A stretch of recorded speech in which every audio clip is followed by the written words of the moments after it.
Hello, you wonderful people, and welcome to another episode of Super-Fanta-Fi. This being a show where I talk about TV shows of the supernatural, fantasy, and or science fictional genre. For today's episode, I'm going to talk about the latest episode of Once Upon a Time. Another fantastic episode. This season is so good with its twists and turns. Oh, God, there's so... I really love, obviously, picking up with last week's episode. We had the whole situation with Ronnie finding that picture with Henry. And I was worried, because in the beginning, because I was thinking, like, okay, like, I was thinking it last episode, there's no way that was an accident. Drizella had to have made that happen on purpose. And it ends up turning out to be part of our plan. Really quickly, I want to throw this out there at the beginning. Is the lady that she's working with the one that Victoria has locked up, is that supposed to be like the evil witch lady from the Rapunzel storyline? The fact that she grew that plant and everything. I mean, I don't know. Like, she has magic, and immediately my brain went there just because the whole thought of, like, this has to do with, like, the Rapunzel storyline will affect this story. So I'm immediately thinking, is that who she is? Because we still don't have any clear-cut thing of who she is, right? Like, not unless I've missed that. But that's immediately where my brain went on that subject. But lo and behold, what they did, I was like, what was it? Okay, it's like, you want them to remember so they can take down your mom, but it's like, no, you want Regina to remember because you can force. It was like Regina ended up help getting, the pieces lined up too, because she got Weaver's help. Obviously, Ronnie's trying to make, like, she's like, okay, I'm gonna help with Lucy's, like, fantasy of me being the evil queen or whatever. Which, interestingly enough, I'm surprised Lucy didn't figure that out. I guess, like, she didn't really know, like, she doesn't, because she didn't even say anything, but she's like, you're the evil, you're his mom. Because it's like, wait, that's technically her granddaughter. I mean, really, more so Emma, but still, that's technically her grandma. So that's just kind of an interesting thing, especially we see that moment when they hug and everything. It's like, oh, she's holding her granddaughter. She didn't realize it at the time, but still.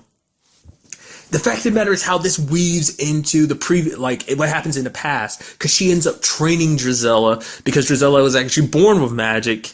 But her mom never let her really tap into it because it's like, well, because her mom knew what she would do with it.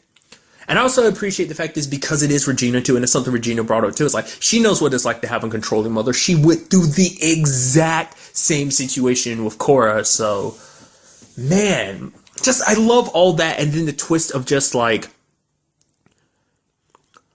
this whole thing is manipulation anyway, because it's like your mom wants you to storm off and learn how to control magic, because once that happened, she could take your heart and put it in your sister's heart. So now we get to understand why she already hates her mom just because of the way she was controlling, like she's never good enough. And now on top of it, we find out her mom was going to basically kill her in order to bring her sister Anastasia back. So it's like layer upon layer. So it's like now we know why her hate runs so deep, that she's doing everything. It turns out, in fact, that this curse isn't Victoria's. It's actually Drizella's curse. She took what Regina was trying to say, trying to warn her, like, don't go down that path of revenge. Because, I mean, arguably, you could say technically that curse led to the best thing in Regina's life. Did not start off that way. She was happy with the way things were. She got her revenge on everyone with their happy endings, and she had someone to love.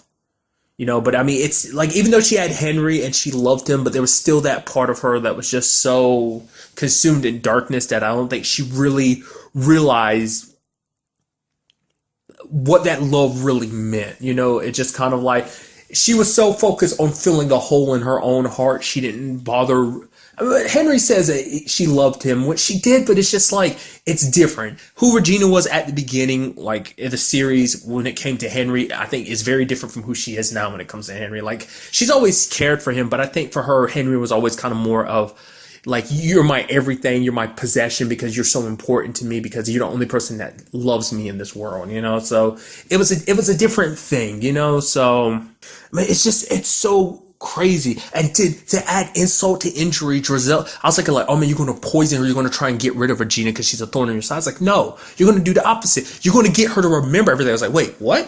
Oh, is it because you're about to, wait, why are you making her remember?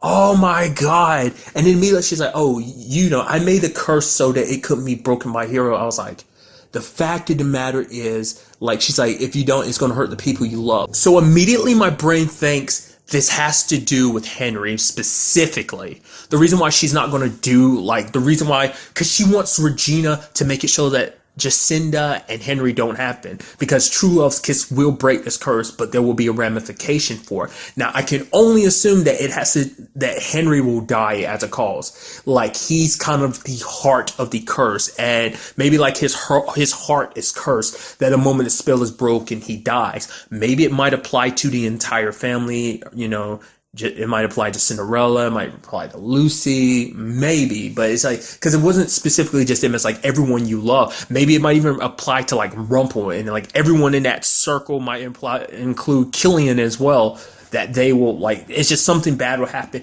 and Regina has that knowledge. She knows the truth now, and she has to live the rest of her days helping out Giselle find, like, if she doesn't help her with her whole plan, and if she doesn't stop like Jacinda and Henry from getting closer, which the entire time she's been trying to make them get closer, which because subconsciously, mom being like, oh, obviously my son's in love, and I'm gonna be, it sucks. It's so heartbreaking that's what the situation is. I mean, it's even more, obviously, kind of giving a little background on Giselle. Super sad too, because like to find out that she crossed that line, she killed someone just so her heart couldn't be used, just to spite her mom. She became a killer and darkened her heart so that it couldn't be used. Because part of me was like, is this a trap to lead for Regina's heart to be taken? It was like, no, that can't be the case, because Regina's heart is darkened. Like, it's not as bad as it was before. Like, obviously, like her and her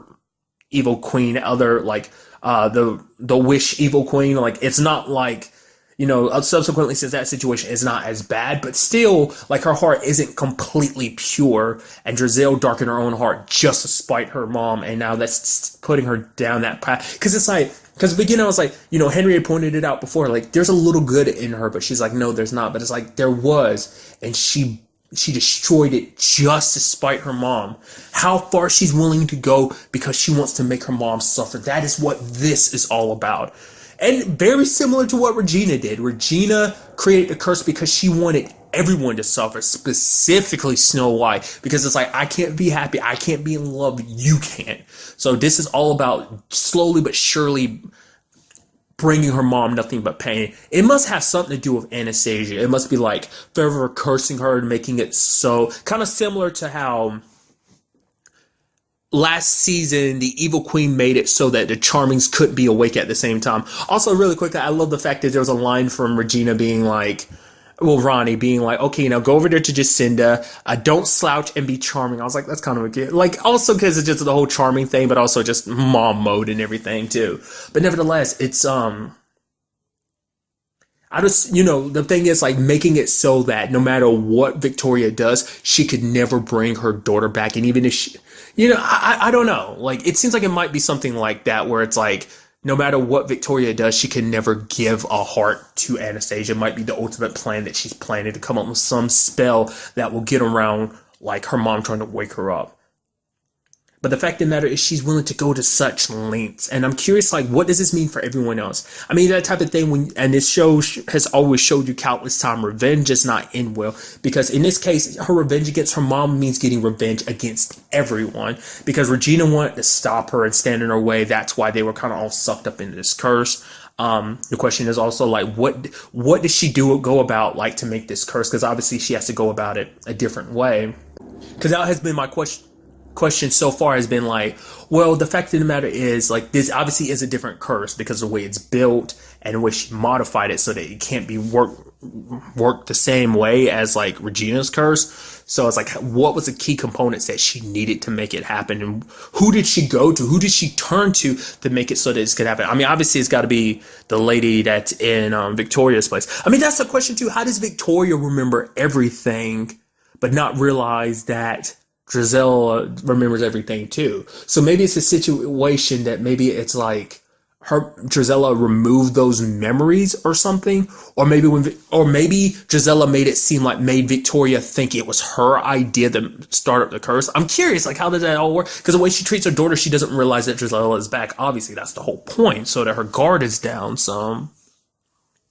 I mean, this is also heartbreaking too, because Lucy's trying her best to, like, make Ronnie believe, and now, it's like, oh yeah, obviously Ronnie was playing along because of, like, well, eventually maybe me playing along long enough will make Lucy eventually accept reality. but now it's like Ronnie knows the truth, and her granddaughter's right there, and her daughter-in-law's right there, and her son's right there, and she can't do anything about it. It's just, and she blames herself too because she's like, she set Giselle on this path. It's like someone filled with so much hate. It was like looking in a mirror. But for Regina, I think, not I think, I know, she thought this could be her second chance, prevent someone else from going down the same path that she did.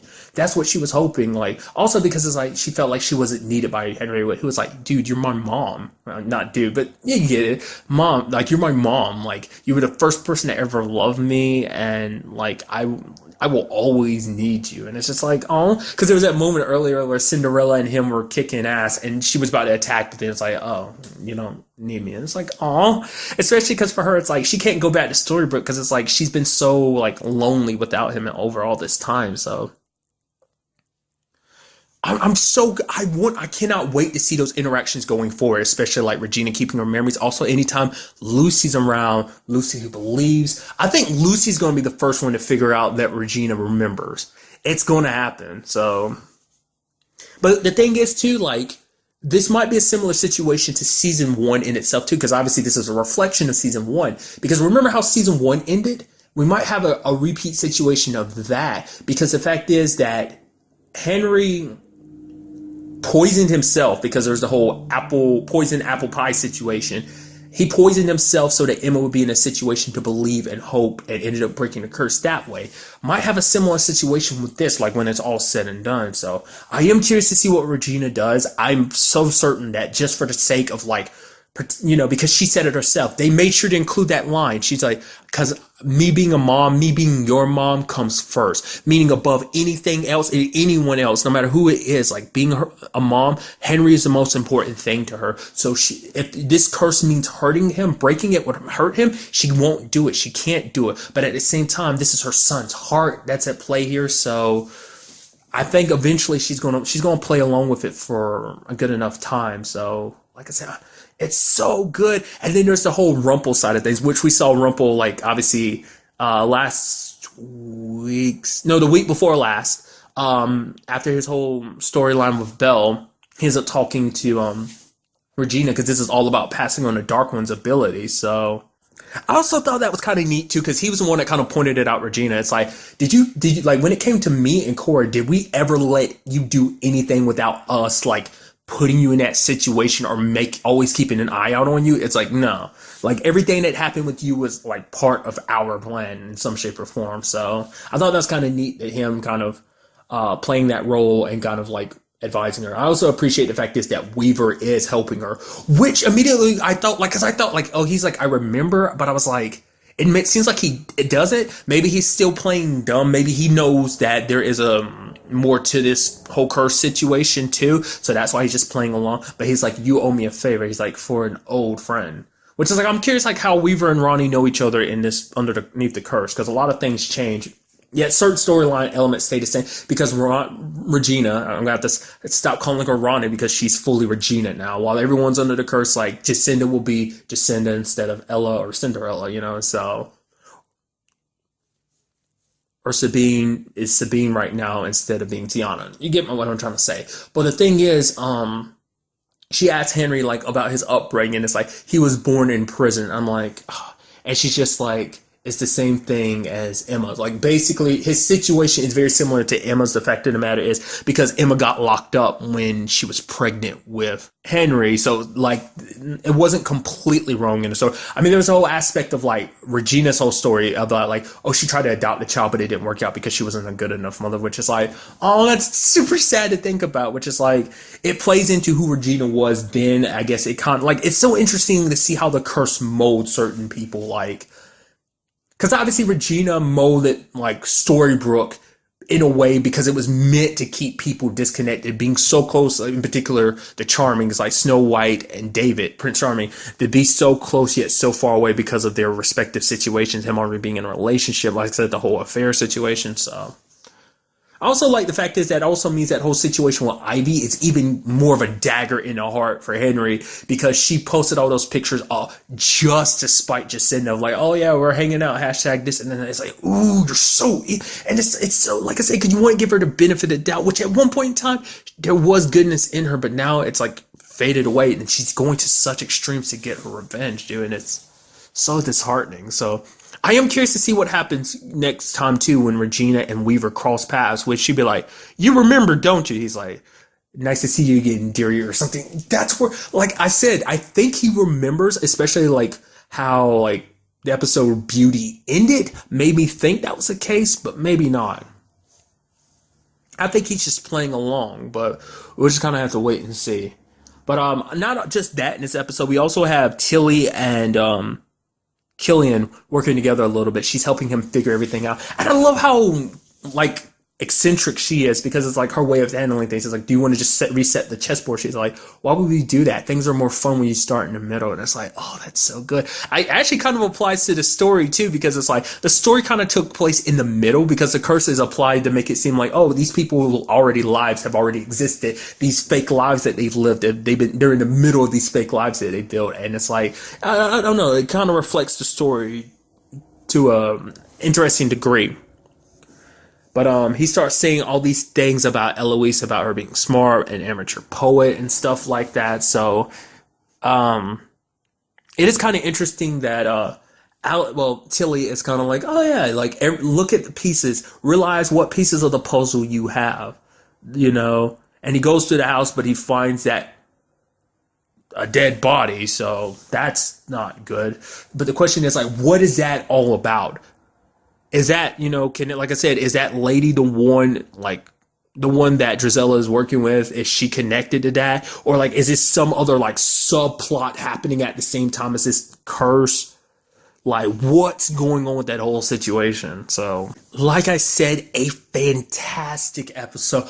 I am so excited to see what goes out in the next episode. Next week's episode will be a 2-hour thing, so it'll be back-to-back episodes, and thank you. I'm oh god, because like I said, I'm excited, but at the same time I'm so depressed, because you know for a while the storyline is going to be Regina just playing along, and that's going to be so heartbreaking, because it's going to be like, as a mom, she wants the best for her child, but she wants to protect her son at the same time. It's like, it's going to tear her apart, dude, and I hate that. And it's just like, Drizel, you're so evil.